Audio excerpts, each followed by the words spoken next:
versus Hannah Marie Smith. Do I have parties announced for the record for the state? Ryan Brewer for the state of Texas. For the defense? Monica Guerrero for Ms. Smith. All right, defense has filed a motion asking that the defendant's bond be reinstated. State, are you ready to proceed? Yes, Judge. Just so we're clear, some things happened. I think I remember this. Ms. Smith was not supposed to be driving. Ms. Smith, I believe, was behaving inappropriately and was asked to come to court. The court had no idea that Ms. Smith had been driving for who knows how long. And Ms. Smith drove to court, but she was in a vehicle on Zoom, and then she drove to court. So that's where we are. So Ms. Herrera? And on that day that she came to court, apparently her retained attorney withdrew. And then I was appointed to represent her. Yes. So I haven't had this case very long. However, the court remanded her without bond on that day, and she's been in custody since. The family is extremely supportive. They sold her vehicle so she wouldn't have a car anymore. Her employers contacted me. Her boyfriend's contacted me. Civic leaders have contacted me. Her mother has contacted me. They all want her to get back out so that she can go back to work and show the court what she's done. She's been in 12-step programs. She has not had any positive UAs. She tells me that, she's been doing everything that the court has asked her to do, and that she was unaware that Ms. Corley had filed an affidavit of non-driving. She had been blowing into an in-home device, and she would like very much to be placed with a bond so that her family can make her bond. That if she has a vehicle, that she will put ignition interlock in there. But as of right now, her mother has told me they have sold the vehicle and they no longer have anything for her to drive. Her bond was set at $50,000 in inception. Well, even though Ms. Corley did an affidavit of non-driving, people in this court who are on DWI, I always let them know and have them present when someone is doing an affidavit of non-driving, because I tell everyone that they need ignition interlock, and they say, oh, they're not driving. And I say, well, they need to provide an affidavit of non-driving. My concern is she filed an affidavit of non-driving. Obviously, her signature is on it because it's an affidavit of non-driving, and yet she drove to court and she didn't have ignition interlock. Judge, if I may, obviously, Judge, I was going to bring up my recollection of that day was the same as yours. I did want you to take judicial notice because I know you were on the Zoom that day. If there is an affidavit of non-driving on file, I presume that she signed it and that, she was aware that she wasn't supposed to be driving. Regarding the indictment in this case, it's a very serious charge, among the most serious charges you can get involving a vehicle. And that's why we believe it's important, Judge, to not take it lightly, the fact that she said she wasn't driving and then she was for sure driving that day that we see her on Zoom driving. We can presume that she was driving on other days if she thought she was just free to drive. The state would ask for her bond, if you grant her a bond, for it to be doubled to $100,000 along with full GPS house arrest. I'm still trying to figure out why should I grant her a bond when and mind me, Ms. Smith, I don't take any of the facts of these cases true because I haven't heard any facts. But what I have is you're charged with intoxication manslaughter. You did an affidavit saying that you would not be driving, and yet you were driving, which means you were driving without ignition interlock, and you're charged with intoxication manslaughter. The number one rule when you have any intoxication offense, if you're doing an affidavit of non-driving, you don't drive. If you're driving, you have to have ignition interlock. So I'm not going to reinstate the bond. You're remanded without bond. I'm sorry. I forgot that I had signed the paper and wasn't driving for that long. I'm really, really sorry. I have been doing so good, and I want to continue to do good. But you knew you were driving without ignition interlock. But if you want to give testimony, I will swear you in. You want to raise your right hand? Do you solemnly swear or affirm the testimony you give will be the truth and nothing but the truth, so help you God? I do. You can lower your hand, state your name for the record. Hannah Marie Smith. All right, Ms. Farrell, do you want to do question and answer, or you just want her to state? I just want her to talk. All right. I did not, I was not aware. I do remember signing the paper, but I was not aware Wait that a I was. second. This is the detail that changes everything. Hannah wasn't just accused of violating a court condition. According to the judge, she allegedly drove herself directly into the very courtroom that was supervising her release. In criminal court, judges often look at conduct after an arrest as a window into whether a defendant can be trusted to follow future orders. Do you think this was a simple misunderstanding or a decision that was bound to have I consequences? was not aware that I was not supposed to be driving at all. I did tell Miss Linda Corley. I called and I had spoke to Roland. And I had told Roland, he didn't tell me anything about getting the interlock or calling pretrial. There's something about I was supposed to have called pretrial. I was never told any of that. I would have done it. I have done everything that I have been told to do. I would have done it.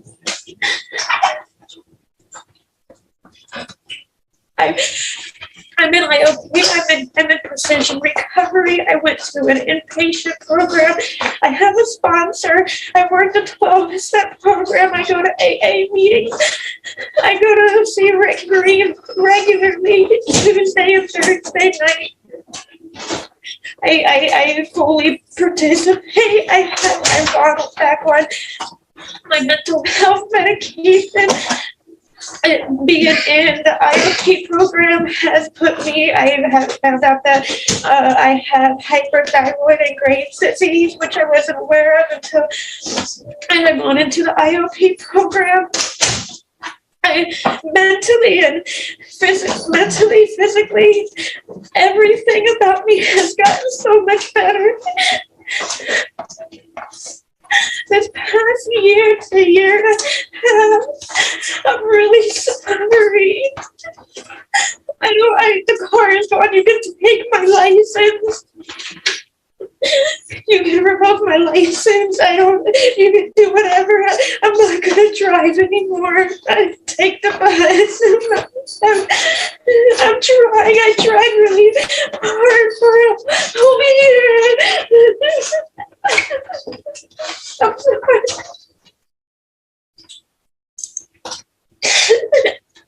State, any questions? Nothing specific, Judge. I would just like the court to be aware, or just obviously, Judge. I mean, I think it's concerning that she's signing things, and the biggest concern we have whenever someone commits a crime with their vehicle is they're going to do it again, and she's not even aware of conditions that are part of her probation, or I'm sorry, part of her pretrial. All right, and the court notes that there is a previous pretrial violation, Ms. Terrell, for hijacked reading, but at that time, the court did not issue a judge's warrant or remand her without bond. But you knew you were not supposed to be driving, and yet you did it anyway. And you drove without ignition interlock. And again, we go back to the fact, I don't take it as true, but you're charged with intoxication manslaughter. So the motion to reinstate the bond is denied. Will the court consider any bond? Not at this time. If you want to speak with the state and see if the state would be in agreement for a bond, but at this time, no. Ms. Ferguson, this is, the setting date on this is May 16th. Correct, it's next week. Okay. Court is calling 2021 CR 8724, State of Texas versus Tavon Washington. Can I have parties announced for the record? Right over for the state of Texas. Kathy Compton for Mr. Washington. And are you Tavon Washington? All right. Defense, I'm showing you the discovery acknowledgement. Have you received all the discovery in this case, and did you review it with your client? Yes, I have. Court will find that the state is in compliance with discovery. Mr. Washington, I'm showing you what's entitled True Bill of Indictment. Did you review that document with your attorney? Did you understand it? Yes, ma'am. Counsel, do you waive the reading of the indictment? Yes, we do. All right, it appears that the state is proceeding on the indictment as presented. Is that correct, Ms. That's Compton? my understanding, yes.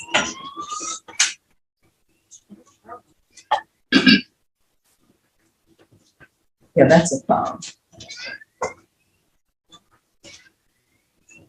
And that's where we look, and the person whose phone is ringing, you look around. Or is it the exit sign, because it's flashing?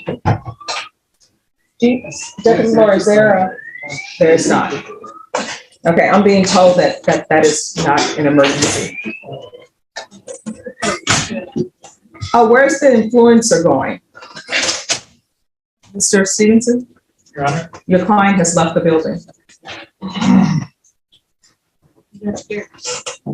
Just try to bring it back. All right, thank you, Mr. Stevenson. Okay. Mr. Washington, I'm showing you what's entitled Court Admonishments and Defendant's Waivers and Affidavit of Admonitions. Did you review that with your attorney? Did you understand it? Yes, ma'am. All right, you're charged with the offense of aggravated assault with a deadly weapon. That's a second-degree felony. The range of punishment is anywhere from 2 to 20 years in prison and up to $10,000 fine. Did you understand? Yes, ma'am. If you have a plea bargain agreement with the state, the court does not have to follow your plea bargain agreement. If for any reason the court does not follow your plea bargain agreement and gives you more than you bargained for, the fact that you entered a plea will not be used against you and you will be allowed to withdraw your plea. Did you understand? Yes, ma'am. You have a right to jury trial, a right for you or your attorney to cross-examine and confront any witnesses the state will call, and the right to remain silent. Do you understand? Yes, ma'am. Did you understand by entering this plea bargain agreement you were giving up those rights? Yes, ma'am. And did you intend to give up those rights and enter into a plea bargain agreement in this case? Yes, ma'am.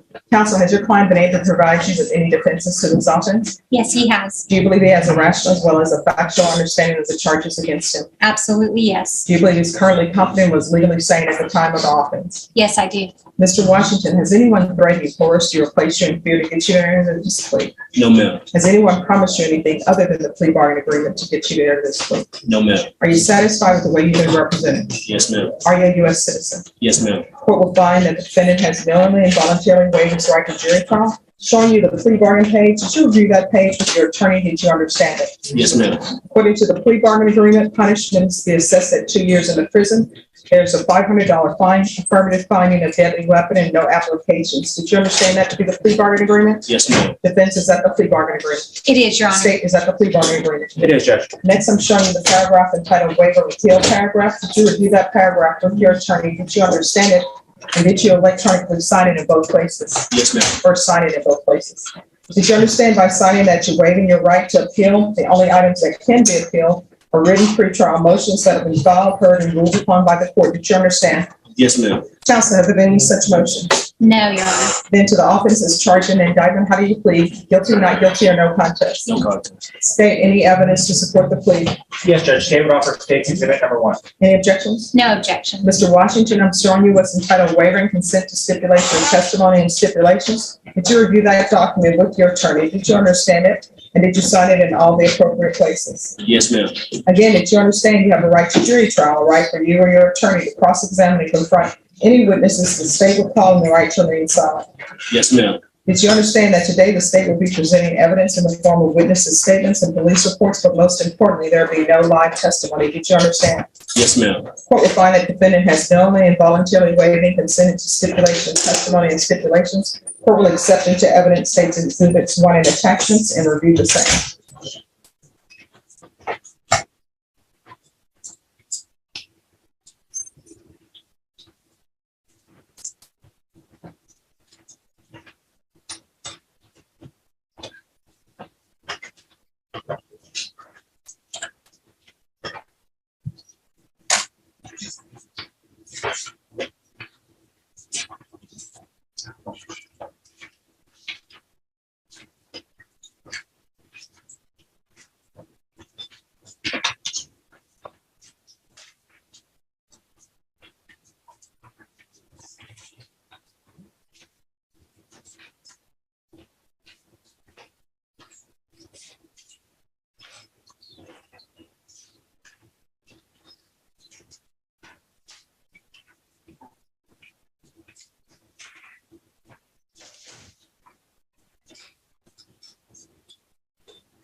Say that.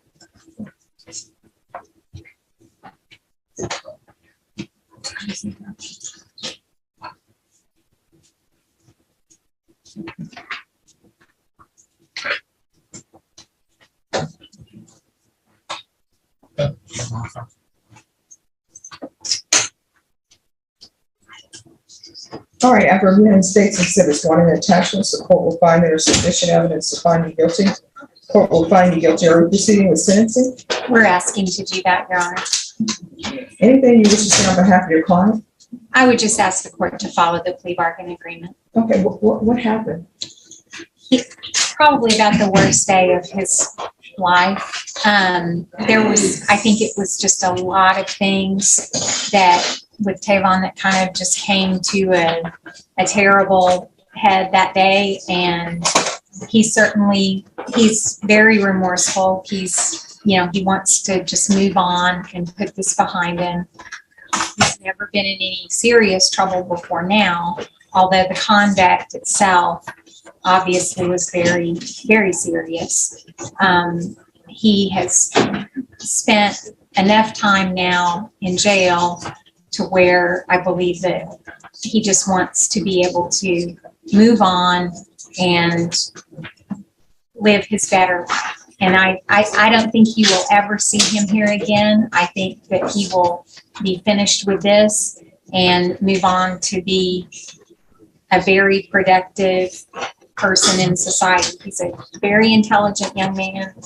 I think that he just made some really poor decisions that day. And unfortunately, it's one of those things where there have to be consequences. We understand that, but I do think that that's why the state offered the minimum sentence in this case. Okay. And how much time does he have in custody?